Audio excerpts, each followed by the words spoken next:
Ազգային բարերար Սամվել Կարապետյանի ուշադրության կենտրոնում մշտապես եղել է մշակույթը, որպես ազգային ինքնության պահպանման ու զարգացման հիմնասյուն։ Տարիների ընթացքում իրականացվել են տարբեր մշակութային ծրագրեր, կատարվել են միլիոնավոր ներդրումներ։ Միայն 2019 թվականին 250,000 եվրո նվիրատվություն է տրամադրվել Հայաստանի պետական սիմֆոնիկ նվագախմբին։ Այս աջակցությունը նոր թափ է հաղորդել նվագախմբի ծրագրերի իրականացմանն ու ստեղծագործական գործունեության ընդլայնմանը։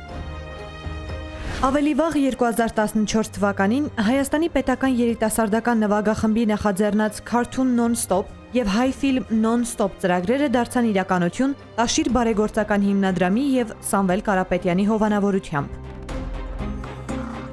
Տարիներ շարունակ Արցախի ձայնը լսելի է դարձել աշխարհին դարձյալ Սամվել Կարապետյանի շնորհիվ։ Շատ կարևոր էր հենց Արցախի տաղանդավոր երեխաներին ցուցաբերված աջակցությունը Տաշիր բարեգործական հիմնադրամի կողմից, որովհետև 88-ից ի վեր աշխարհում ձևավորվել էր հակամարտող, պատերազմող Ղարաբաղի կերպարը եւ շատ կարևոր էր հենց Արցախի ձայնը հասցնել աշխարհին ուղղակի եւ անուղղակի իմաստով։ Ես շատ շնորհակալ եմ Տաշիր հիմնադրամին եւ անձամբ պարոն